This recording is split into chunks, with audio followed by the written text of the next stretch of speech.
നമസ്കാരം സുഹൃത്തുക്കളെ. സ്വന്തം സമുദായ നേതാവിനെ മുഖ്യമന്ത്രിയെ കാണാൻ അനുവാദം ചോദിച്ചപ്പോൾ ഒന്നല്ല രണ്ട് തവണ അനുവാദം ചോദിച്ചപ്പോൾ അത് കൊടുത്തില്ല എന്ന അറിവിൽ സന്തോഷിക്കുന്ന സമുദായ അംഗങ്ങളെ കണ്ടിട്ടുണ്ടോ? എന്നാൽ ഇപ്പോൾ സോഷ്യൽ മീഡിയ നോക്കിയാൽ മതി, അതിൽ NSS അംഗങ്ങളായിരുന്നവരും അംഗങ്ങളല്ലാത്ത ആ സമുദായത്തിൽപ്പെട്ടവരും വരെ വലിയ രീതിയിൽ ആഹ്ലാദം പങ്കുവെക്കുന്ന ഒരു കാഴ്ച നമുക്ക് സോഷ്യൽ മീഡിയയിൽ കാണാം. ഒരുപക്ഷെ ലോകത്ത് തന്നെ രണ്ട് സമുദായ നേതാക്കൾക്കായിരിക്കും ഈ ഒരു ദുര്യോഗമുള്ളത്. സ്വന്തം കൂട്ടർ തന്നെ അവർക്ക് പറ്റുന്ന തട്ടുകേടിൽ അല്ലെങ്കിൽ അവർക്ക് പറ്റുന്ന ഏതെങ്കിലും ഒരു ചെറിയ പരാജയമാണെങ്കിൽ കൂടി മതി പറഞ്ഞ് ആഘോഷിക്കുന്ന സമുദായ അംഗങ്ങൾ.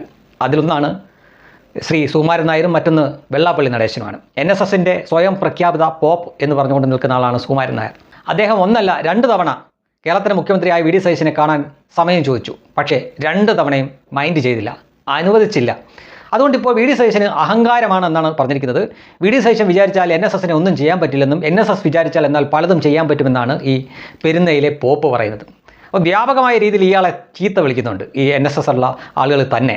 തനിക്ക് അങ്ങനെ തന്നെ വരണം, ഈ നിരസിക്കുമ്പോഴുള്ള അനുവാദം ചോദിച്ചു കഴിയുമ്പോൾ അത് കൊടുക്കാതെ നിരസിക്കുമ്പോഴുള്ള സുഖം എന്തെന്ന് താനും കൂടെ എന്നാണ് ആളുകൾ പറയുന്നത്. മുൻപൊരിക്കൽ ഇപ്പോൾ കേന്ദ്രമന്ത്രിയായിരിക്കുന്ന സുരേഷ് ഗോപി ഈ മന്നൻ സമാധി കാണാൻ വേണ്ടി ഒരു അനുമതി ചോദിച്ചിരുന്നു. അന്ന് അങ്ങേര് കൊടുത്തില്ല.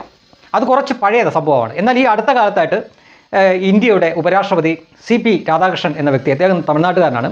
അദ്ദേഹം മറ്റൊരു പരിപാടിയിൽ പങ്കെടുക്കാൻ വേണ്ടിയിട്ട്, ഒരു ഔദ്യോഗിക പരിപാടിയിൽ പങ്കെടുക്കാൻ വേണ്ടിയിട്ട് കേരളത്തിൽ വരുന്നുണ്ട്. അപ്പോൾ ഈ NSSൻ്റെ ഹെലികോപ്റ്ററൊക്കെ ഇറങ്ങുന്ന ഗ്രൗണ്ടിലാണ് അദ്ദേഹം സംഘവും വന്നിറങ്ങിയത്. അപ്പോൾ അവിടം വരെ വന്നതാണല്ലോ, എന്നാൽ ഈ മന്നൻ സമാധി കൂടി സന്ദർശിക്കാമെന്ന ആ ഒരു സദുദ്ദേശത്തോടു കൂടി അദ്ദേഹം ഇന്ത്യയുടെ ഉപരാഷ്ട്രപതിയാണ്. അദ്ദേഹത്തിന് വേണമെങ്കിൽ അദ്ദേഹത്തിൻ്റെ അധികാരം ഉപയോഗിച്ച് ചെയ്യാവുന്നതേ ഉള്ളൂ. പക്ഷേ അദ്ദേഹം അത് സന്ദർശിച്ചോട്ടെ എന്നുള്ള രീതിയിൽ ഈ NSSൻ്റെ ജനറൽ സെക്രട്ടറി ആയിരിക്കുന്ന സുകുമാരൻ നായരോടും മറ്റുമൊക്കെ അനുമതി ചോദിക്കുന്നു.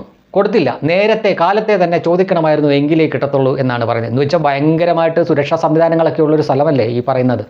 ശരിയാണ്, NSSൻ്റെ ആചാര്യൻ എന്നൊക്കെ പറയുന്ന മനത്ത് പത്മനാഭൻ എന്ന വ്യക്തിയോട് ഈ ജാതിമത വ്യത്യാസമില്ലാതെ തന്നെ ആളുകൾക്ക് ബഹുമാനമുണ്ട്, ആദരവെല്ലാം ഉണ്ട്. അവിടെ സത്യം പറഞ്ഞു കഴിഞ്ഞാൽ അത് കാണാൻ ആഗ്രഹമുള്ള എല്ലാവരെയും കടത്തിവിടണം എന്ന് തന്നെയാണ് ആഗ്രഹം.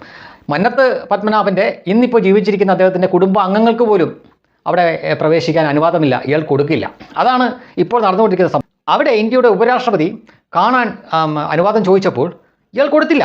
അയാൾക്കാണ് ഇപ്പോൾ ഇങ്ങനെ ഒരു നാണക്കേട് പറ്റിയിരിക്കുന്നത്. രണ്ട് തവണയാണ് മുഖ്യമന്ത്രി ഈ അനുമതി കൊടുക്കാതെ നിഷേധിച്ചിരിക്കുന്നത്. തീർച്ചയായിട്ടും മുഖ്യമന്ത്രി പാണക്കാട് തങ്ങന്മാരെ അങ്ങോട്ട് പോയി കാണും, കാന്തപുരത്തിനെ അങ്ങോട്ട് പോയി കാണും, ജിഫ്രി മുത്തുക്കോയ തങ്ങളെ അങ്ങോട്ട് പോയി കാണും. ഇതിനകം തന്നെ രമേശ് ചെന്നിത്തല പോയി കാണുകയൊക്കെ ചെയ്യുന്നുണ്ട്. ഇന്ത്യയുടെ ഗ്രാൻഡ് മുഫ്തി എന്നൊക്കെ സ്വയം പ്രഖ്യാപിച്ച് നടക്കുന്ന കാന്തപുരത്തിനെ പോയി കാണുകയും പതാക കൈമാറുകയൊക്കെ ചെയ്യുന്നുണ്ട്, തൂഫാൻ്റെ പരിപാടിയുടെ ഭാഗമായിട്ട് പറ്റുമൊക്കെ. അപ്പോഴാണ് ഇയാൾക്ക് ഇങ്ങനെ ഒരു അപമാനം സംഭവിച്ചിരിക്കുന്നത്. കണക്കായി പോയി എന്ന് പറഞ്ഞിട്ടാണ് നായന്മാർ തന്നെ ഇതിനെ ആഘോഷിക്കുന്നത് കാണുമ്പോഴാണ് ലോകത്ത് ഇതുപോലെ ഗതികെട്ട ഒരു സമുദായ നേതാക്കളും മറ്റൊരു രാജ്യത്തും കാണില്ല, ഒരു സമുദായത്തിലും കാണില്ല എന്ന കാര്യം ഉറപ്പാണ്. ഒന്ന് സുകുമാരൻ നായരും ഒന്ന് വെള്ളാപ്പള്ളിയാണ്. ഇതൊക്കെ കണ്ടിട്ടും കേട്ടിട്ട് പോലും ഇവറ്റകളുടെ അഹങ്കാരത്തിനൊരു കുറവുമില്ല എന്ന് കാണുമ്പോഴാണ് ഇപ്പോഴും നിന്ന് മസിൽ പിടിച്ചിട്ട് പറയുകയാണ് വി ഡി സതീശൻ വിചാരിച്ചാൽ NSSന് ഒന്നും ചെയ്യാൻ പറ്റില്ല, പക്ഷേ NSS വിചാരിച്ചാൽ പലതും ചെയ്യാൻ പറ്റുമെന്ന് പറയുമ്പോൾ ഇയാൾ പറയുന്നതിന് താളം തുള്ളാൻ നടക്കുന്ന, ഇയാളുടെ നക്കാപ്പിച്ചയും വാങ്ങി എന്തെങ്കിലും പ്രത്യേക സ്ഥലങ്ങളിലോ കോളേജിലോ അല്ലെങ്കിൽ അതുപോലുള്ള സ്ഥാപനത്തിലോ ഒക്കെ ജോലിയായിട്ടിരിക്കുന്നവർ അത് നഷ്ടപ്പെടും എന്നുള്ള പേടി കൊണ്ട് ഇയാളുടെ ഒപ്പം നിൽക്കും. അല്ലാതെ ബഹുഭൂരിപക്ഷം സമുദായ അംഗങ്ങളും ഒന്നും ഇയാളുടെ കൂടെയല്ല എന്ന് ആ യാഥാർത്ഥ്യം ഇതുവരെ ഇയാൾക്കൊന്നും മനസ്സിലായിട്ടില്ല. അതുകൊണ്ടാണ് ഇപ്പോഴും ഇത്രയും അപമാനിക്കപ്പെട്ടപ്പോഴും താൻ എന്തോ മറ്റേ സംഭവമാണ് എന്നുള്ള ധാരണ പിന്നെയും എന്ന് മാധ്യമങ്ങളുടെ മുന്നിൽ ഇയാൾ ഡയലോഗ് അടിക്കുന്നത്. എന്തായാലും ഇന്ന് നായന്മാരെ സംബന്ധിച്ചിടത്തോളം അവർക്ക് ആഘോഷത്തിൻ്റെ ദിവസമാണ്. അവരുടെ പോപ്പ് സ്വയം അപമാനിതനായി എന്ന് വെളിപ്പെടുത്തിയിരിക്കുകയാണ്.